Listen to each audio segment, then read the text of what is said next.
Hi, my name is Lexi Lampkin, and I'm a freshman at Washington University in St. Louis. The fear that I felt when I heard that there was a shooting at Marjorie Stoneman Douglas High School is hard to describe. Since I was in 4th grade, I have gone to summer camp in the North Carolina mountains. Over half of the campers there are from Florida, with the majority being from South Florida, including Parkland. Immediately after I heard the news, I began scrambling through Facebook, text, and other sorts of social media to figure out which of my friends went to Stoneman Douglas. My heart raced as my fingers grazed the keys while trying to text each of my friends and make sure that they were okay. One of the first things that I heard was that one of the kids a year younger than me at camp was shot multiple times. He is still recovering each day and he has a long road ahead of him, but he is incredibly strong and he will push through. All of my other friends were safe and extremely shaken up, but they are all surviving. They are still working through the trauma of being there and the fear they felt when they believed that their lives were going to be taken at any second. Other children, innocent, successful, talented, intelligent, and brave children were murdered by the senseless act that was committed. They all went to school. They did as every single kid was supposed to do. No student should ever have to fear for their safety and for their lives in a place where they are supposed to be learning and be secure. No child should ever have to hug their sibling as they split ways when they arrive at school and wonder if it's the last time they will ever be together. No parent should ever have to say goodbye to their child in the morning and never see them again. The country and our laws have failed us, and we cannot allow this to happen anymore. How many more children are we going to sacrifice before we realize that we need to make a serious change? In Missouri, the gun laws are horrific. A person is killed by a gun every 26 hours. The gun murder rate here is the 4th highest in the nation, 56% higher than the national average. A permit to purchase is not required. Firearm registration is not required. A gun owner license is not required. Carry permits are not required, and opium carrying is permitted. Who knows what people are doing with guns? Not the police, and clearly not the government, because if they did, how could they possibly let it go on? There are no laws against assault weapons, meaning that pretty much anyone can get one and do whatever they want with it.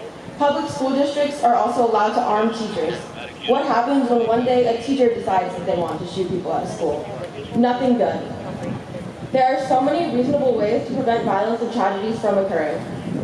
Some suggestions include banning bump stocks, creating more strict background checks, banning assault rifles, and closing the gun show loophole. But why would anyone listen to these suggestions and stop the killing of children and citizens when they are receiving $4.55 million from the NRA? That's right, Senator Roy Blunt of Missouri receives over $4.5 million from the NRA. If we are living in a country where money is worth more than lives, this is not a place I want to live in anymore. To all of the survivors, as well as the families and friends of the victims of any gun violence acts, my heart breaks for you. The suffering that you have had to endure is terrible. Know that you are in everyone's thoughts and that the whole world is standing with you, but that's not enough.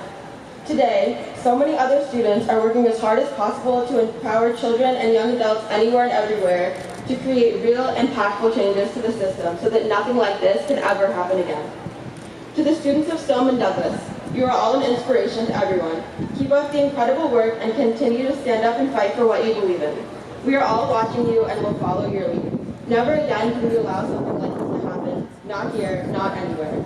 You are not only the future, but you are the present. I feel better just knowing that passionate, strong young people like you are the ones fighting for our lives.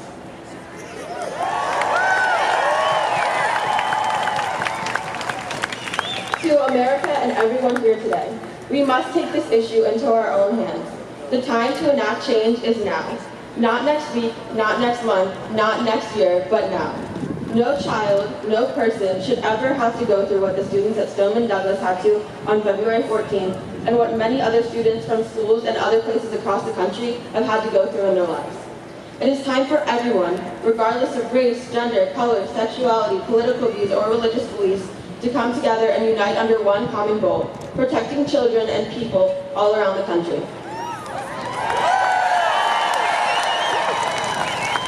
Enough is enough, and it's long overdue. You may think that we are being young and naive, but right now, hundreds of thousands of students and families are marching in Washington, D.C. and all around the country, and we are just getting started.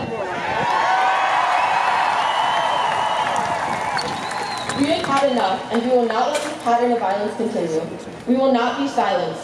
We are ready for a fight, and we will do whatever it takes to change this world one step at a time. The current gun laws must change in order to protect the lives of innocent people nationwide. Alyssa Alcadev, Scott Beagle, Martin Duque Angiano, Nicholas Florette, Aaron Feist, Jamie Gutenberg, Chris Hickson, Luke Hoyer, Carol Loughran, Gina Montalto, Joaquin Albert, Elena Petty, Meadow Pollard, Helena Ramsey, Alex Schachter, Carmen Shenchuk, and Peter Wang are names that no one will ever forget. Without media, how do we Each get day, exposure? these names, these students will drive every single one of us to do more, to do better, and to make the world a safer place. Rules, man. March for them, march for your friends, march for your family, march for your future, and march for yourself. March so that everyone, everywhere,